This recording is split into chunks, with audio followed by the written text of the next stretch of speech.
Welcome to Shriji food. આજે આપણે બનાવીશું રાજગરાની ભાખરી.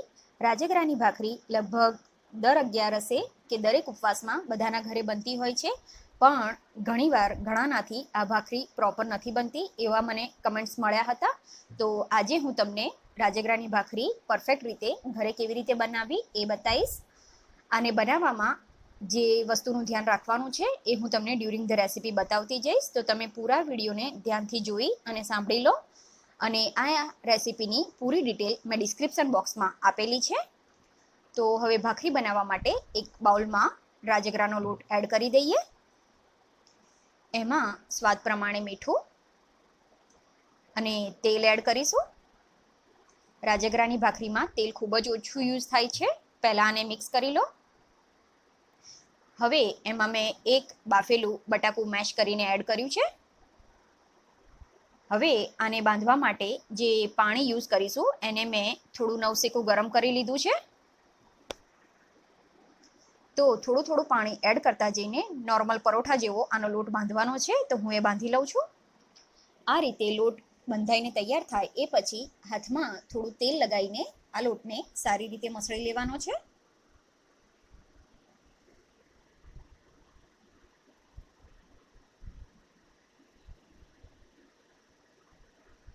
લોટ સરસ રીતે મસળાઈ જશે એટલે તમે જે વાસણમાં લોટ બાંધતા હશો એ પણ એકદમ ક્લીન થઈ જશે આ રીતે, અને તમારા હાથ પર બી નહીં ચોંટે.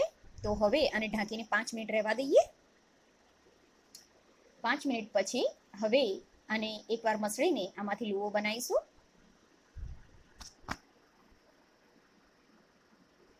પાટલી ઉપર આ રીતે એક પ્લાસ્ટિકની પોલિથીન બેગ પાથરી દેવાની છે, જેથી તમે ઇઝીલી આ ભાખરીને વણી શકશો. ઘણાને આ ભાખરી વણવામાં પ્રોબ્લેમ થાય છે, તો તમે આ રીતે વણશો તો બિલકુલ બી પ્રોબ્લેમ નહીં થાય. તમારે જેવડી ભાખરી બનાવવી હોય એવડો લુવો બનાવી લો. હવે એને એકવાર રાજગરાના લોટમાં ડસ્ટ કરી લેવાનું છે. હવે અત્યારે હું વેલણની ઉપર જે પ્લાસ્ટિક લાગેલું આવે છે એવું વેલણ યુઝ કરું છું, પણ જો તમારી પાસે આવું વેલણ ના હોય તો ફરીથી જ આવી બીજી એક પ્લાસ્ટિકની પોલિથીન બેગ આની ઉપર મૂકી દો અને પછી એને નોર્મલ વેલણ જે હોય છે લાકડાનું એનાથી વણી લો તો પણ વણાઈ જશે. અને પ્લાસ્ટિક બેગને આ રીતે ફેરવતા જવાનું છે. ભાખરીને આપણે ઉચકીને ફેરવવાની નથી, પ્લાસ્ટિક બેગને જ ફેરવવાની છે.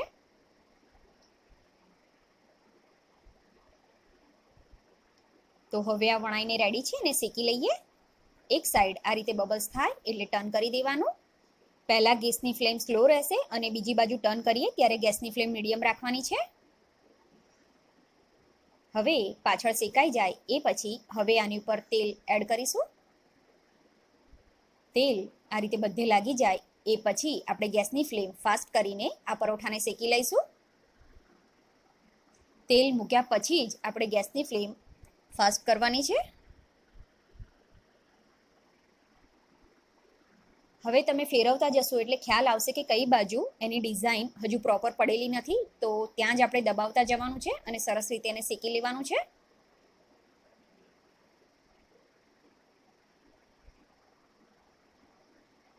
હવે આ રેડી છે, બીજું શેકી લઈએ.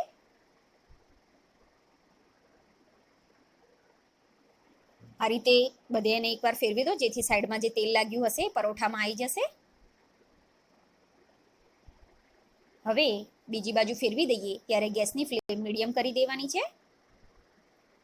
હવે આની ઉપર તેલ લગાવી દઈએ.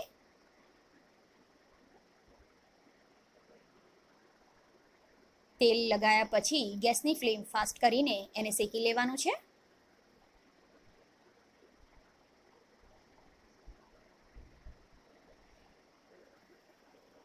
ગેસ કયા ટાઈમે કેટલો રાખવો એ તમે જો પ્રોપર ધ્યાન રાખશો તો તમારી ભાખરી બહુ જ સરસ બનશે.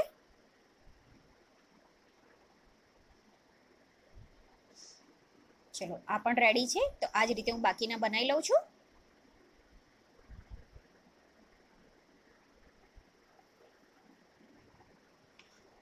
હવે આપણી રાજગરાની ભાખરી સર્વિંગ માટે રેડી છે. મેં અત્યારે એને બટાકાની સૂકી ભાજી સાથે સર્વ કરી છે.